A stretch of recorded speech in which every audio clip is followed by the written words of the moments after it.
بسم اللہ الرحمن الرحیم۔ ایک حدیث پہلے بھی معلوم تھی آپ کو اور ابھی بھی دوبارہ اس کو دہراتا ہوں کہ جس نے 3 جمعے سستی کی وجہ سے چھوڑ دیے، اللہ تعالیٰ اس پر اس کے دل پر ایک مہر لگا دیتا ہے۔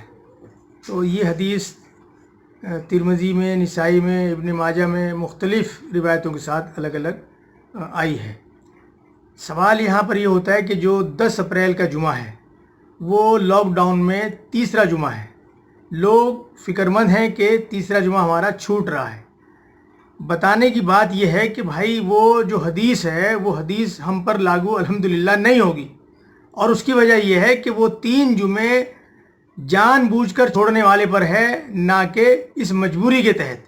ہم اس وقت وبا کی مجبوری میں پھنسے ہوئے ہیں، سرکار کی طرف سے بھی یہ آدیش ہے، اور ظاہر بات ہے چونکہ وہ بیماری پھیلنے والی ہے، ایک سے دوسرے کو لگنے والی ہے، اس لیے شریعت کا بھی یہ حکم ہے کہ اس کی احتیاط رکھی جائے، جس کی وجہ سے مساجدوں کو بند کیا گیا ہے اور جمعے کی نماز میں بھی حاضری کے لیے منع کیا گیا ہے۔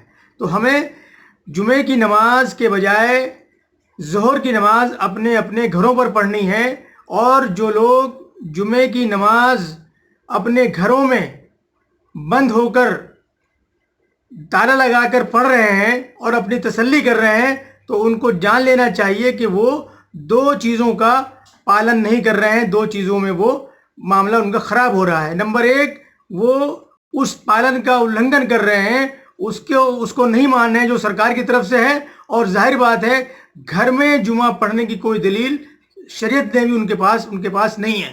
تو لہذا ان لوگوں کو بھی اس سے رکنا چاہیے، جو لوگ چوری چھپے اپنے گھروں میں جمعے کا اہتمام کر رہے ہیں ان کو اس سے رکنا چاہیے، اور اس کے بجائے گھروں میں صرف اور ظہر کی نماز ادا کرنی چاہیے۔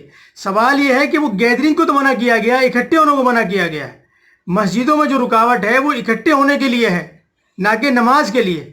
تو اگر ہم وہی کام اپنے گھروں میں کر رہے ہیں تو ظاہر بات ہے وہ غلط کر رہے ہیں ہم لوگ، تو اس لیے ہمیں اس سے رکنا چاہیے۔ اللہ تعالیٰ سے دعا ہے کہ اللہ تعالیٰ ہمیں نیک عمل کرنے کی توفیق عطا فرمائے۔ السلام علیکم ورحمۃ اللہ وبرکاتہ۔